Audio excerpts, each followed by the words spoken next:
It's great when we get that zing of jealousy because it tells us, oh, I want that. Now my job is to figure out how I can set a plan into motion so that becomes my ultimate, like that I end up achieving that thing. And it might be an award, it might be, it might be a certain number of reviews, it might be getting listing on a in a magazine, different kinds of things that we want. But just knowing those things, first off, it makes them kind of big. And then, but when we see that we want them, when we start to kind of disassemble them and say, like, okay, I want that thing. How do I get there? Hello, fellow creative voyagers. This week on the Indie Author Podcast, I talk with Diane Vallere about strategic self-doubt and the indie mindset, including overcoming limiting beliefs, handling self-doubt, and recognizing personal roadblocks. Diane emphasizes the importance of understanding the various choices available in the indie and traditional publishing routes, and we discuss myths within the indie community, the impact of constructive criticism, and the significance of aligning personal goals with creative and business objectives. And now let's hear from Diane Vallere about strategic self-doubt and the indie mindset. Hello, and welcome to the Indie Author Podcast. Today, my guest is Diane Vallere. Hey, Diane, how are you doing? Hey, great. How are you doing, Maddie? I'm doing great, thank you. To give our listeners and viewers a little bit of background on you, national bestselling author Diane Vallere crafts humorous mysteries that are out of this world. After 2 decades navigating the galaxy of luxury retailing, she swapped designer accessories for accessories to murder, propelling her career into the stratosphere. As past president of the National Sisters in Crime organization, she edited the Agatha-Award-winning essay collection PROMOPHOBIA, taking the mystery out of promoting crime fiction, rocketing the conversation about marketing crime fiction to new heights. Diane launched her own detective agency at the age of 10, and her passion for shoes, clues, and clothes has been in orbit ever since. And so I invited Diane on the podcast to talk about the indie author mindset, but I'm kind of reframe it as just the indie mindset, because I think that this is a set of mindset topics that are really applicable regardless of the publishing route that any particular author takes. And I wanted to start out, Diane was kind enough to send me some examples of the kinds of things we could talk about, but I wanted to start out asking the listeners if they noticed anything interesting about the bio I read you, which was different than the bio I read when you were a guest back in episode 199, How to Overcome Yes. Promophobia. So I think this is a fantastic example of having an indie mindset. So talk a little bit about your About the bio. bio? Yeah. Well, I most of my books are humorous mysteries, and I have one series that is set in outer space. And my bio for the other books just didn't seem to fit this particular series. So this is actually my bio with space word in it. So this is actually because I just had that book come out in the end of June. So I'm now using my space themed bio. I think that is so great because a bio is definitely something I have to say I always thought of as like you write it once and then you return to it like whenever you have a new book to make sure that the numbers are still right and things like that. But the idea of tweaking it to reflect the latest work, the one that is front and center in terms of promotion, I think is just fabulous. Is that something you came up with, or is that a suggestion you had heard somewhere? No, that was it was something I came up with because I was using that I was pasting that bio into the book description on the different retailers, and it just didn't feel right for this series. So many other things rely on fashion, and it kind of my original bio definitely does play to my fashion background. So I actually uploaded my bio to ChatGPT and I said, rewrite with space word. And it gave me my bio with space words in it. And I had to do a little bit of massaging from there, but that's where I got this bio. So it was Oh, that's basically the original fantastic. one, but they just plugged in, rocketing and orbit and things like that, which Yeah. tickled me to no end. I really like that. I like that idea of using something like ChatGPT to do things that one might do if one had unlimited time. But it's Yes. like the fun stuff, you know. It would Yes. now it's going to Yes. be fun to have a slightly different bio, and I'm going to Yes. use this tool to tweak it. Very cool. Absolutely. So I think that one of the items that you had sent that is illustrates an indie mindset, and I think that we just talked about a good counterexample of that is limiting beliefs. So talk a little bit about how limiting beliefs can go against having an indie mindset. Well, one of the biggest limiting beliefs that I think affects a lot of indie authors and the indie author mindset is this belief that I didn't make it here, so I have to be here. And I think independent publishing has gotten so developed and there are so many helpful channels and guides and it's such a great support system out there that really people are choosing whether they want to go traditional publishing or if they want to go independent publishing. And so it's no longer, I couldn't get an agent. I couldn't get a publishing contract from New York. It's no longer that. It's now a choice. And there are differences to the two choices. And in some cases, a really great idea just isn't commercial enough for a traditional publisher who has quotas and numbers in place that they use as their criteria. But that doesn't mean it's not a good idea. And I think understanding that, instead of going into it with a self-defeating mindset and saying I wasn't good enough, going into it and saying, I'm choosing this. I have more control. I can make the decisions for me. I can decide exactly how I want this path to go. That's a much more empowering way to even start the journey. So I think Yeah. that is probably the number one limiting mindset that I hear being discussed. And I hear it kind of on both sides of the conversation too, because I do hear some people say, well, indie authors just they'll just put up anything. And that's not true either, because we know that we take what we do seriously and we do all the same steps in most cases that a traditional publisher is doing. We're editing and cover design and proofreading and arcs and the whole 9 yards. So I think that is probably the most critical one that I see, is just not limiting ourselves by thinking I wasn't good enough for this, so now I have to do that. Well, and I think that people who do let themselves fall into that, this is my fallback position, this is like my second choice if my first choice doesn't work out, can pave the way to the suboptimal, hopefully the minority, but the suboptimal kind of offerings that some indie authors, I'm going to say some self-published authors put out. Because if you think, oh, well, I wasn't good enough to get a real publishing deal, so I'm just going to self-publish. And then you have no impetus for making it as good as, if not better than, what established publishing houses are putting out. And so it can be Right. sort of a vicious cycle, whereas it can be a virtuous cycle if people say, this is a business choice I'm making, and my goal is to make my book indistinguishable or ideally even better than what Right. publishing houses are putting out. Absolutely. I think it's very critical, and maybe not first book. First book, I think we want everything and we're very wide-eyed and we're trying to figure everything out. But I think somewhere along early in the journey is seeing, what do we want? What do we not want? What do we care about? What don't we care about? Because it's easy to get distracted by everything, but there's a way to get to every different goal, no matter if you're traditionally published or indie published. And I think knowing that and going into it and thinking about it that way, we can then actively make the right choices for our work, instead of feeling like those choices were left for us or they're our only option, instead of kind of pursuing those bigger dreams. Right. Exactly. Yeah. Another indie mindset well, something that works against an indie mindset that you called out is lies we spread through our community. What were you thinking about with that one? So that sounds a little more negative than it actually is. I think these are accidental lies that I find we spread throughout our community. And it is things like, I've heard things like, oh, well, you can't sell books on some platform, and, insert platform name here, that someone maybe has not had traditionally good sales on a particular platform. So they tell everybody, don't bother with them. You'll never sell any books there. Or, oh, returns will kill you if you do returns on Ingram Spark. Or if you write cozies, you have to be in Kindle Unlimited. Or if you like the book industry, you have to be wide. I mean, there's these have-tos that we do tell, and we tell each other these things as part of our community. I think it all comes from a good place, and I think we all make our own choices and we have our own anecdotal experience. But the, none of these things are none of those have-tos are actually have-tos. There are people who are successful at every different business plan that there is. So it really is figuring out what's right for you. If you want to sell books on every platform, there are ways to get visibility on every platform. And if you want to be exclusive to Amazon, that you can do a very good job being exclusive to Amazon. So none of them are good or bad, but I do think in sharing things with each other, we end up creating these ultimate truths that really aren't true.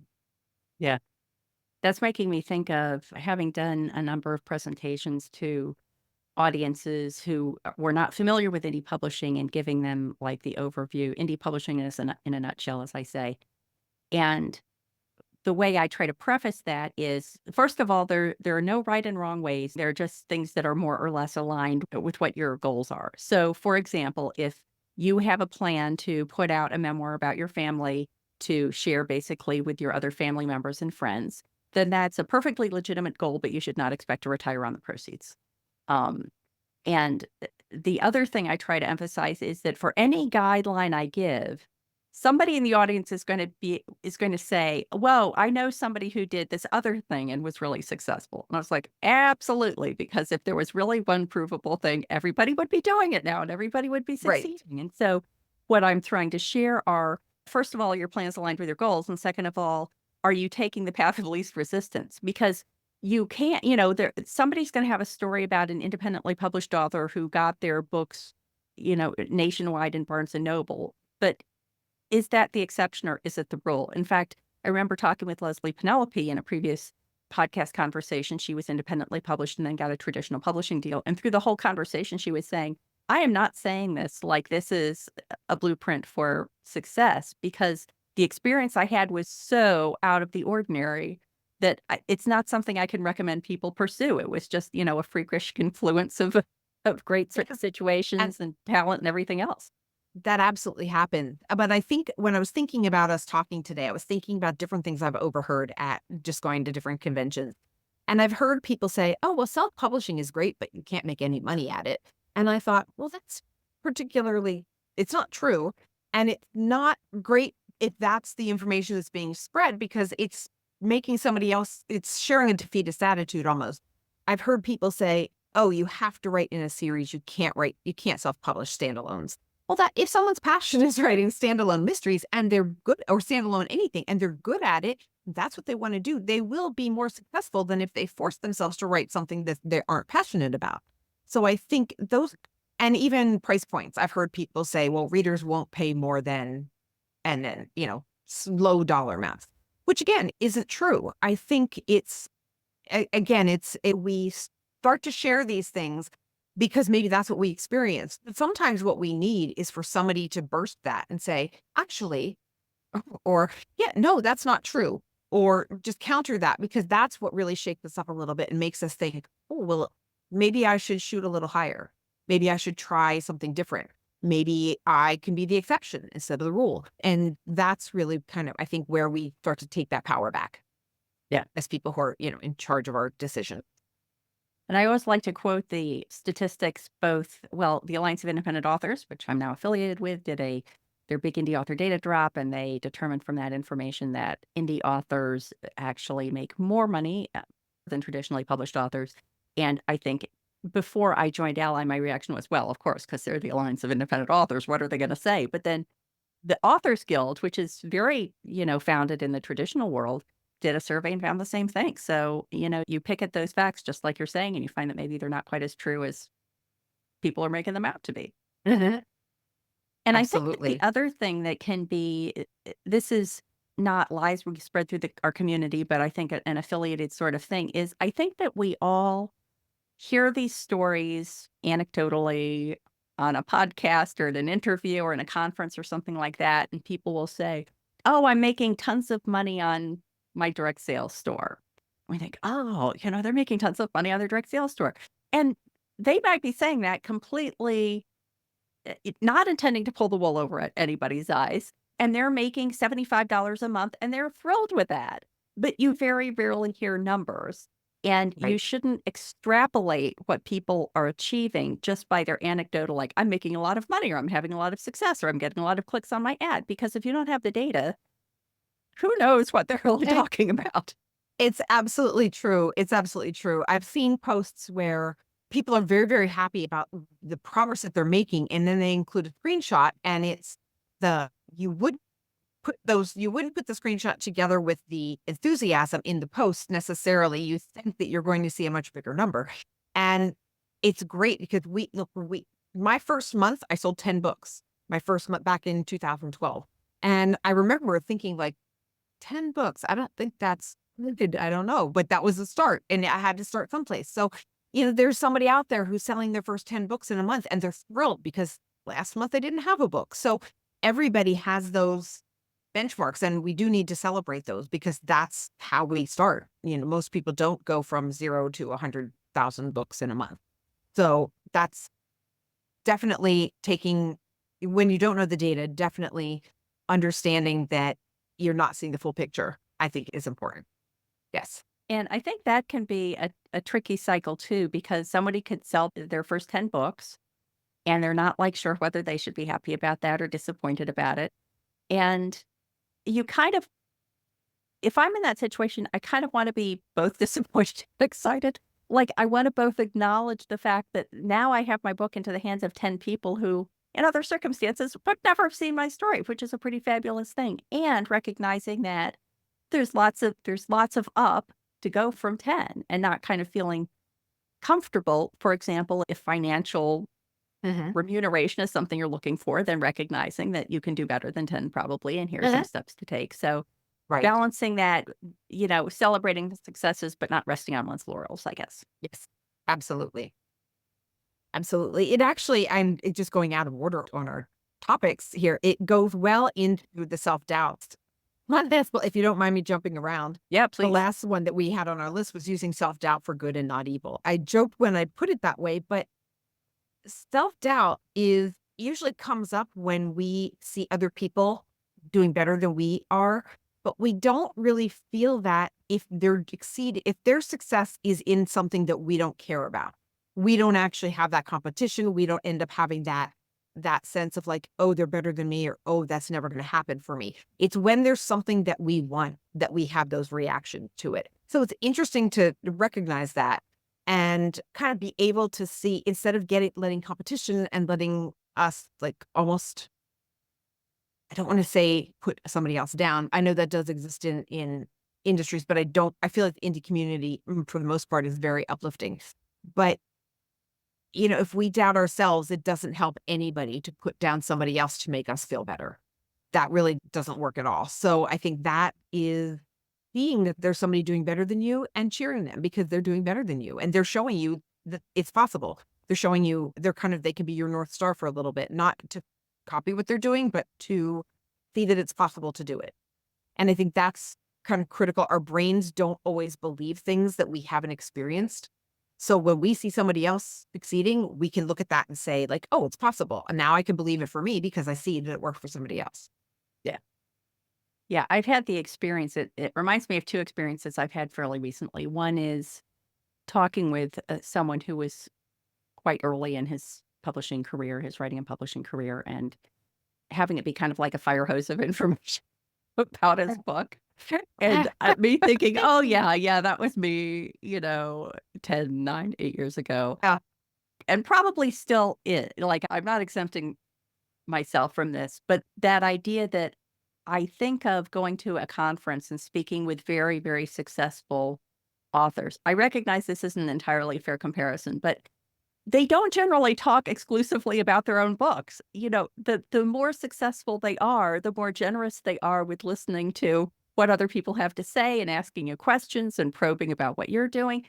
And every time I encounter that, I think that's what I want to model. I want to model the scenario where when people find out that I have X number of novels or X Mhm. number of nonfiction books or X number of podcast episodes or whatever it is, I want them to go, so cool. I didn't realize that, instead of me saying, you know how many podcast episodes I have?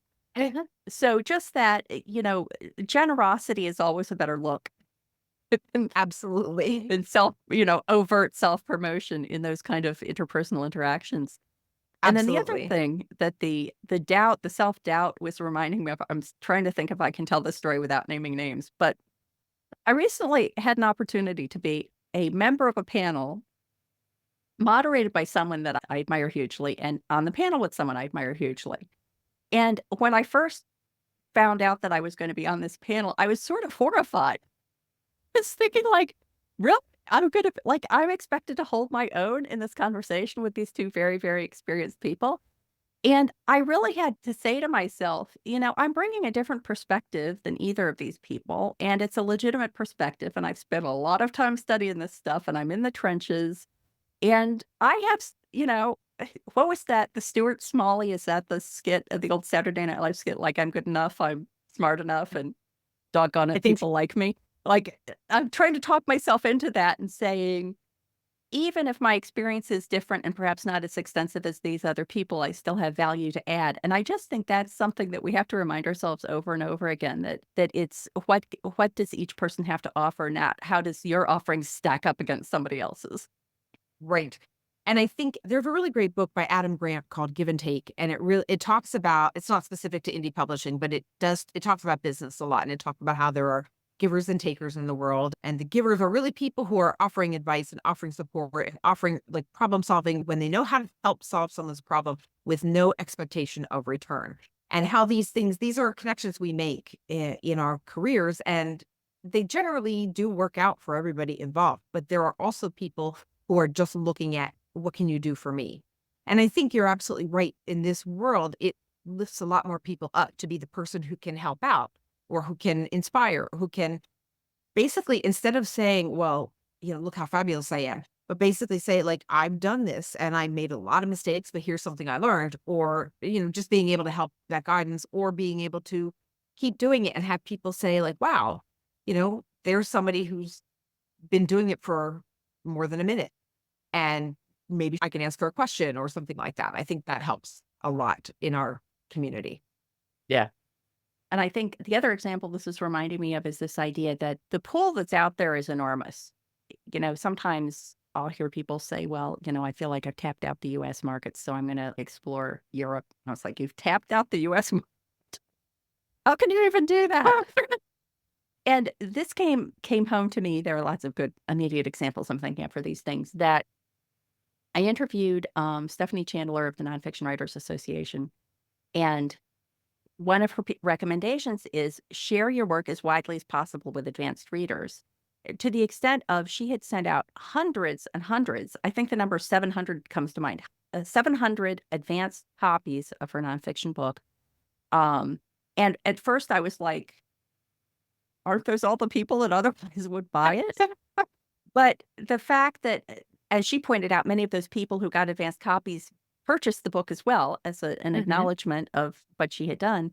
And also, you may be cannibalizing the sales among that group of 700, but think of the thousands and thousands, tens of thousands maybe, of readers that opens it up to if a fraction of those readers leave a review. And as a result, that book becomes, more attractive to the algorithms, more attractive to other people who are browsing and so on. So that idea of thinking of it as a world of plenty, not a world of limitation, is super powerful. Absolutely. I 100% agree with that. This one I liked a lot. So understanding our role in the creative process, how does that play into the indie mindset? Well, I think I've been reading Rick Rubin's book, The Creative Act, and it really has been helping remind me of this exact thing of when we are writing a book, our job is to write that book. Our job is to tell that story. Our job is to make that book the best that we can, but not just in terms of the polish and the edit, but tell the story that we are passionate about telling. And it's not about pleasing certain reviewers. It's not about trying to get a certain number of reviews on day one or two. I mean, obviously we all want great reviews. We all want, those things. It's a given that we want those things, but we can't control those things. What we can control is telling that story. And when we tell the story that we want to tell and we feel like we've done our job, then the book is out there for the world to react to. And it's not up to us to say, oh, no, you misunderstood what I was doing in chapter 3. Done. Yeah. Our job's over. We have done that. So it puts a lot more into our hands in the crafting process. And thinking about, we should always be reading because reading develops that muscle. We should always be working on our craft, and we should always be finding ways to push ourselves in creative directions instead of spending that time or money necessarily just, well, once it's done, I can pay a bunch of ads and trick the algorithm and make money that way. Because that it's almost like we need to do part 1 before we even think about part 2. And that is really, I think like 90% is writing the book that we want to write, is getting the book that we feel good about. Because that way, if somebody gives you a 1 star, you don't care. You go, oh, they didn't get it. And it's okay because you got it. You did what you wanted to do. But if you don't, and you see the 1 star, you think, oh, I should have changed that. And that's not what we want to do. We don't want those outside opinions to make us think back that we did something wrong if we did what we wanted to do, if we did what we set out to do. So I think that's Yeah. really important to remember that. That's a really interesting spin on the advice that I myself have, I'm sure, given at some point, which is assessing reviews as much as possible from an impartial third party point of view of market research. It's like free market research. If everybody says, the example I always use is I got several reviews for my first book of people liking it, but objecting to how much swearing one character did. And I went through it, and there were 17 occurrences of the F bomb, and I decided that you could really do that in like the F bombs. I took out half the F bombs. And I'm glad I did that. That was good advice. But it is a little bit counter to the idea of you've crafted the best book you can, you've put it out there, and you don't want the reviews you're getting to unnecessarily sway you from future work? Or are you just thinking about it in terms of your relationship with the past work that people are reviewing as opposed to learning from it for future work? Well, I think learning from it for market research is there's definitely value to seeing what's being said in the reviews. It is hard though, as an indie author, because sometimes we don't have a buffer. We are the person who created it. And the act of creating something is a vulnerable act because yeah, we've made up characters and we're telling the story, but the emotions that we're giving the character, we are pulling something from our lives or experience something we've witnessed to hopefully help infuse those characters with a real inner life. So when somebody doesn't get that, of course it stings. And if we don't have a buffer and we're the ones reading those reviews, it hurts. It does. And I think unless you're a robot, it's going to hurt in some way. So there is a value to knowing what people are saying, but I think the problem becomes when we start to try to cater to the overwhelming review. So because then what happens is we dilute our creativity. We dilute what it is we set out to do. So an example might be, and I'm going to kind of riff on what you said about your first book with swearing, but I'm just going to make up a hypothetical book here. So there's Mhm. somebody who writes a mystery. It's a traditional mystery and it has cursing in it.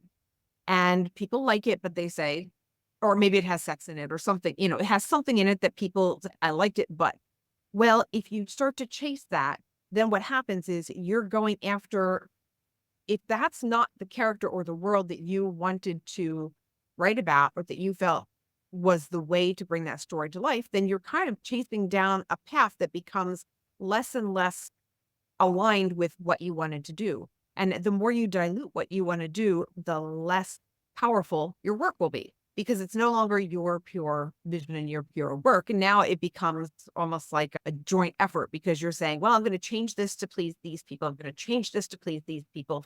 But you have no way of knowing those people the next book they read might have a lot of cursing in it and they might love that book. So what might happen is they give that book a great review and you never know that because you're not looking at somebody else's review. I think the reviews can tell you something, but I also think in terms of writing what we think it's important to write, we need to have that really solid, what is it we want to do?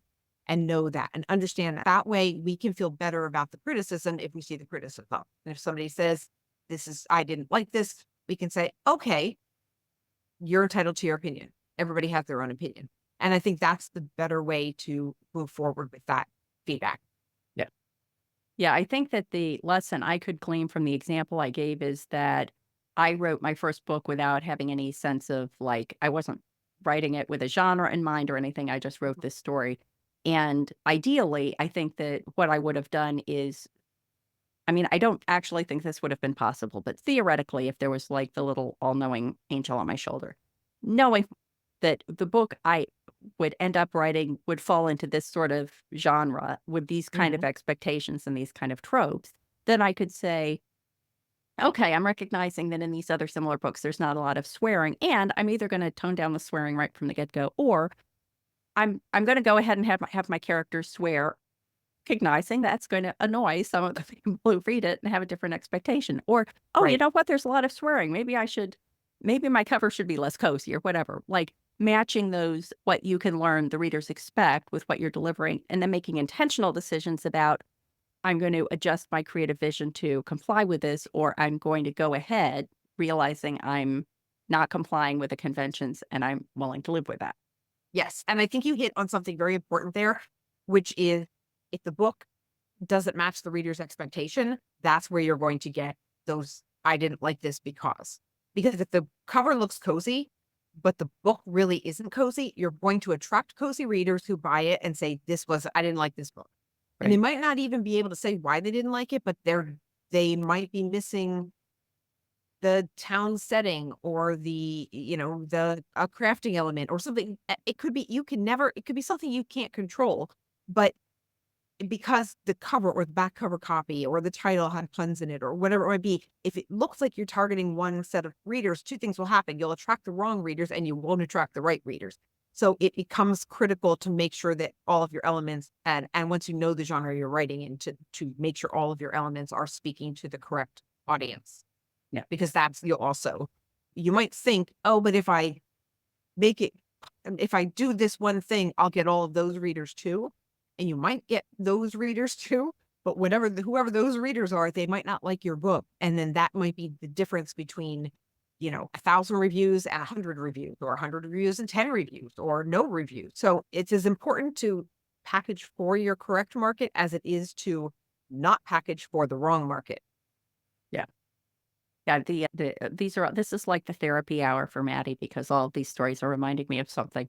And the review conversation reminded me of the fact that I'll check my reviews periodically, and I do it through a scribe count. So scribe count has a way that it pulls in the reviews from Amazon and other platforms. And you can go in, you can say, I want to see the positive ones first or the negative ones first. So I always have it like preset to the positive ones because basically I'm looking for things I can pull for promotional Right. purposes. Right. And I just had two. They were both 4 stars. One was for my first Lizzie Ballard book. One was for my first Dan Kinnear book. And I was like, I wonder what they didn't like that they didn't give me 5. So I read them and they were glowing reviews. They were like a hotbed of fabulous things that I can put on Yes. social media. And I was like, you know what? I know what happens because these are the people who follow the same policy I followed until I became an author, which is I'm only reserving 5 stars for like my 3 favorite books of all Right. time.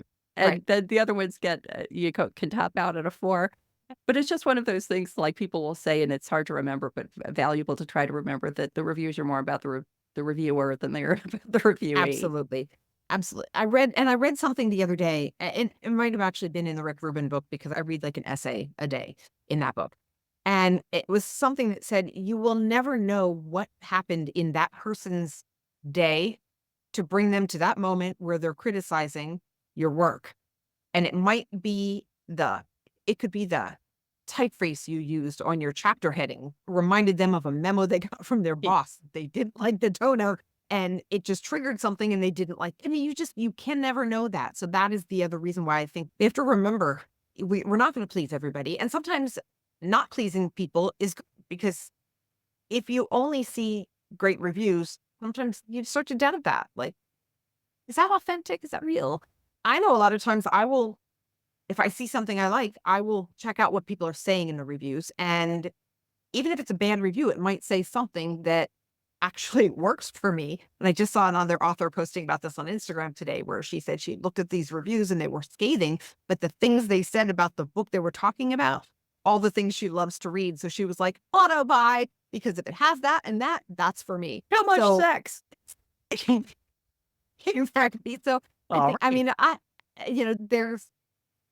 we can't control that. And we can spend a lot of time fretting about those things. But if you can't control them, it makes so much more sense to try to just work on letting them go. Just work on saying like, okay, you got a review I didn't like. That's fine. Life goes Yeah. on. The book's out there. And if you think, well, am I going to pull the book? Am I going to change the book? Am I going to take it off of all channels and never write another book? If you're there, then you might want to do some other work because we need to be a little more confident when we put our work out so Yeah. that we feel like we can stand behind it, regardless of what the reaction is. And you can always go to your favorite authors' review pages and read the 1-star reviews and laugh and then feel better Yes. about the whole Yes. situation. Yes, absolutely. That's a very easy therapy session right there. So the last topic you had brought up about the indie mindset is how to recognize our own roadblocks. This plays a little bit back into what I was saying earlier about when we get jealous. This is to me, this is the number one way of figuring out what's in our way is when we see somebody else gets something and it really bothers us because we want it, then we realize, okay, that's a thing I want. And that, and we're like right there, that's a huge light bulb that you want something of this journey because there's so many different things and there might be something you don't care about that somebody else has. And it's very easy to cheer them on because you're like, "Care about that." I think a lot of times what happens is we, when there's something we want, we make it a big thing and we almost, it becomes this unachievable thing because we want it so much. And we think like, never going to get that.